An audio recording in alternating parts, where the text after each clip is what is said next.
Salam sejahtera kepada Dr. Dayang Surya. Saya Ebilani Charles Justin dan rekan pembentang saya adalah Ivy Jasmi akan membentangkan ulasan filem yang bertajuk The Last Princess. Tajuk filem yang kami pilih ialah The Last Princess. Filem ini merupakan arahan daripada Hu Jin-ho dan diterbitkan oleh Kim Jung-hwa. Lokasi penggambaran bagi filem ini dilakukan di Jepun dan Korea Selatan. Filem ini telah rasmi ditayangkan pada 3 Ogos tahun 2016. Filem ini juga mempunyai dua bahasa iaitu Korea dan Jepun. Dan filem ini telah berlangsung selama 127 menit dan telah menampilkan pelakon hebat termasuklah Son Ye Jin, Park Hae Il, Ramiran, dan Yeon Jae Moon. Bahagian seterusnya ialah watak. Yang pertama ialah Son Ye Jin sebagai Princess Dokye. Dalam filem ini, beliau memainkan peranan sebagai putri terakhir dinasti Joseon. Semasa berumur 13 tahun, beliau telah dipaksa untuk ke Jepun dengan alasan untuk belajar. Di Jepun, beliau telah menjalani kehidupan yang terkongkong dan tidak bebas dan sering ditindas. Beliau juga tidak diberi hak untuk kembali ke Korea walaupun telah menamatkan pelajaran kerana telah menjadi tawanan di Jepun. Beliau telah menghadapi tekanan sehingga mengalami kemurungan kerana terlalu rindu dan ingin pulang ke Korea. Setelah 38 tahun di Jepun, barulah beliau mendapat hak untuk pulang ke Korea. Seterusnya ialah Park Hae Il iaitu sebagai Jang Han. Dalam filem ini, beliau memainkan peranan sebagai Lieutenant kedua dari tentera diraja Jepun. Beliau berasal dari Korea tetapi berkhidmat di Jepun. Beliau telah sanggup mengkhianati ketenteraan Jepun demi negara Korea. Beliau juga telah banyak berkorban nyawa demi menyelamatkan Putri Dokye daripada terus diancam dan ditindas di Jepun. Seterusnya Ramiran sebagai Boksun. Dalam filem ini, beliau memainkan peranan sebagai inang pengasuh kepada Putri Dokye. Beliau telah mengikuti Putri Dokye ke Jepun dan telah mengalami penindasan yang sama seperti yang dialami oleh Putri Dokye. Namun, beliau terpaksa kembali ke Korea setelah dipaksa dan dipukul oleh tentera Jepun. Yang terakhir ialah Yeon Jae Moon sebagai Han Taek-soo. Dalam filem ini, beliau memainkan peranan sebagai penasihat diraja. Beliau juga merupakan seorang yang sering menindas dan mengasari Putri Dokye. Beliau juga yang tidak memberikan hak kepada Putri Dokye untuk pulang ke Korea. Bahagian yang seterusnya ialah plot. Yang pertama ialah plot permulaan. Dalam plot ini, dapat dilihat bahawa Putri Dokye telah dipaksa untuk ke Jepun dengan alasan untuk belajar. Tetapi sebaliknya, supaya Putri Dokye jauh dengan keluarganya dan tidak dapat menjalankan tanggungjawab sebagai seorang pemimpin negara. Penasihat diraja iaitu Han Taek-soo telah mengugut Putri Dokye di mana jikalau putri menolak arahan ke Jepun, maka seluruh keluarganya yang berasal dari keturunan Joseon berada dalam bahaya. Seterusnya ialah plot climax. Dalam plot ini dapat dilihat bahawa walaupun Putri Dokye telah tamat pelajaran di Jepun, namun dia tidak diberi hak untuk kembali ke Korea kerana telah menjadi tawanan Jepun. Kehidupan Putri Dokye juga tidak bebas di Jepun, contohnya tidak boleh membuat keputusan sendiri sehingga telah dipaksa berkahwin dengan lelaki bukan pilihannya. Putri Dokye juga dan inang pengasuhnya, Boksun, beberapa kali dikasari dan ditindas oleh Han Taek-soo seperti ditampar dan ditendang. Inang pengasuh Putri Dokye juga iaitu Boksun telah dipaksa kembali ke Korea oleh Han Taek-soo dengan kekerasan.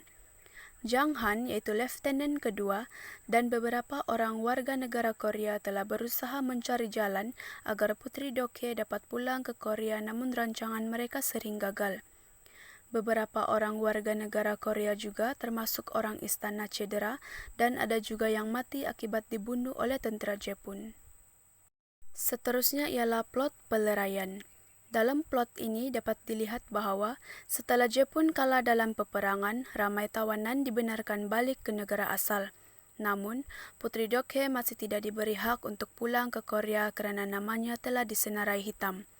Putri Dokhae akhirnya mengalami kemurungan yang teruk dan telah mencuba untuk membunuh diri sebanyak 15 kali sehingga telah diletakkan di bawah pengawasan hospital mental di Jepun. Setelah Jang Han mengetahui keberadaan Putri Dokhae, maka dia telah berusaha mencari cara dan meminta kebenaran daripada kerajaan Jepun agar mereka boleh pulang ke Korea.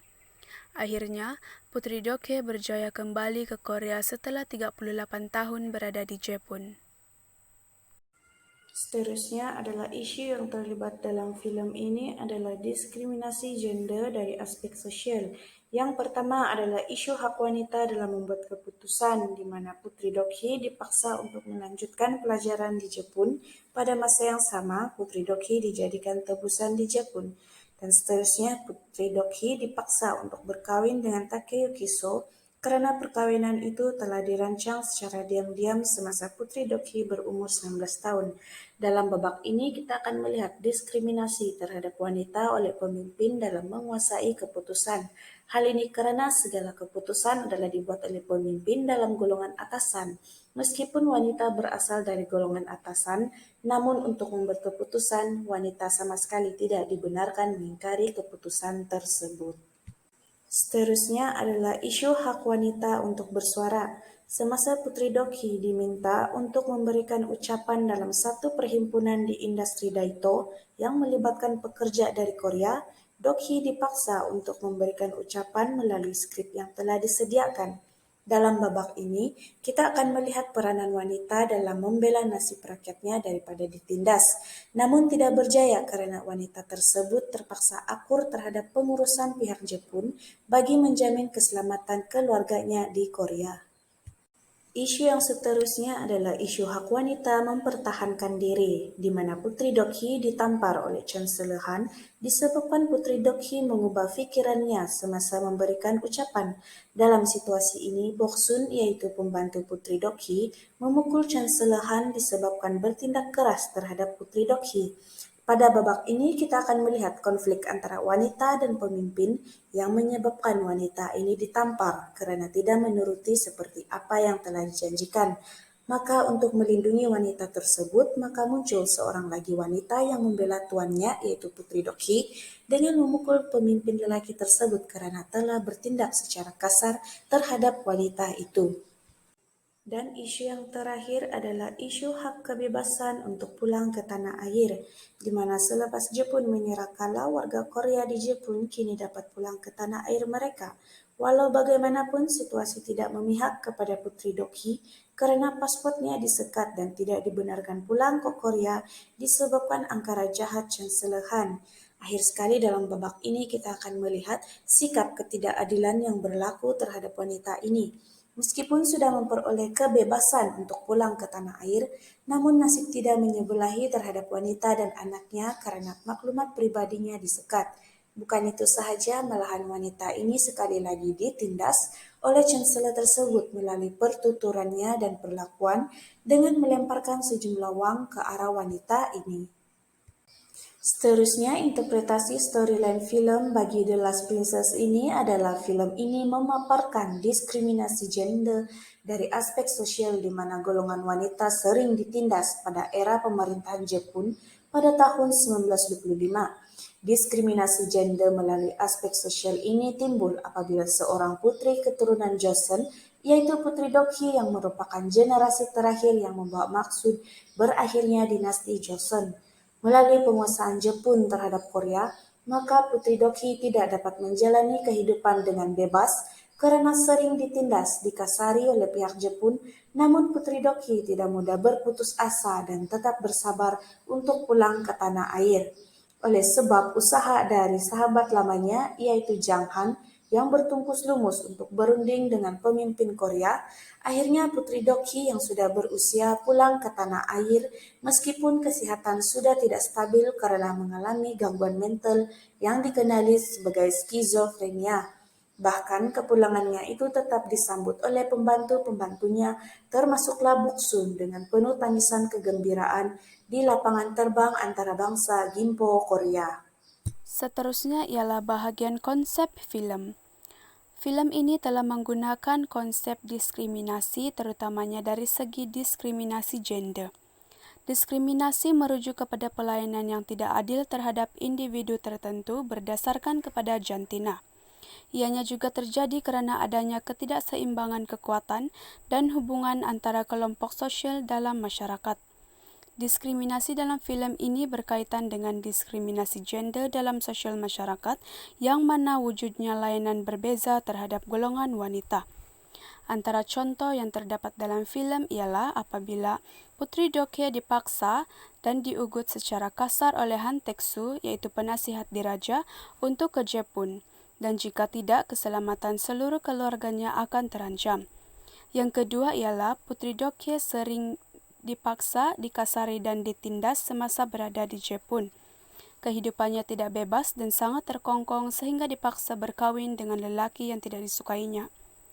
Yang ketiga ialah Putri Dokye juga tidak diberi hak bersuara dan kebebasan untuk kembali ke Korea meskipun sudah habis belajar. Yang terakhir ialah inang pengasuh Dokye yaitu Boksun juga beberapa kali ditindas oleh Han Teksu, contohnya ditendang dan ditampar serta dipaksa untuk balik ke Korea dengan kekerasan. Keadaan ini telah menampakkan Putri Dokye dan inang pengasuhnya Boksun menjalani kehidupan yang amat berat karena sering didiskriminasi dari segi gender di Jepun seperti sebuah patung yang tidak mempunyai perasaan. Dari aspek kreativiti dalam film The Last Princess pula adalah yang pertama pakaian. Terdapat 3 jenis pakaian yang dipakai dalam film The Last Princess, yaitu pakaian tradisional, yaitu hanbok, pakaian uniform tentara Jepun, dan juga pakaian modern. Melalui pemakaian pakaian ini, kita dapat melihat pembawaan situasi yang berbeza-beza. Yang seterusnya adalah dari segi backdrop, di mana terdapat 3 lokasi yang berbeza dalam film ini, yaitu istana, hospital mental di Jepun, dan juga lapangan terbang antarabangsa Gimpo, Korea. Pemilihan lokasi ini memperlihatkan banyak konflik yang timbul dalam babak tersebut. Dan yang ketiga adalah dari aspek penyuntingan, di mana terdapat 2 jenis penyuntingan bunyi, yaitu bunyi senjata api dan musik yang disertakan suara kanak-kanak menyanyi yang menghidupkan lagi suasana film ini. Yang seterusnya adalah hubung kait isu film dengan isu semasa. Isu terdahulu di mana pada musim kolonial banyak berlaku peperangan sehingga menyebabkan berlakunya penindasan dan tawanan. Sebagai contoh, di Eropa semasa zaman Aristotle telah berlaku penindasan terhadap wanita di mana wanita dianggap lemah. Seperti dalam film ini, Putri Dokye dianggap ancaman bagi Jepun meskipun sudah tidak mempunyai ahli keluarga karena takut bahwa Putri Dokye akan menghalang perleluasan kuasa Jepun di Korea dan menuntut kemerdekaan bagi Korea. Bagi isu semasa pula, perubahan yang dapat dilihat dalam isu diskriminasi ini adalah setelah memperoleh kemerdekaan, wanita tidak lagi mengalami penindasan. Tambahan pula, wanita kini diberi layanan yang sama rata seperti penglibatan dalam sektor perkhidmatan. Sebagai contohnya, wujud dasar-dasar yang menyokong wanita dalam membangunkan negara, seperti dasar wanita negara yang berhasrat untuk merealisasikan aspirasi kerajaan dalam membangunkan modal insan yang berdaya saing dan berjaya.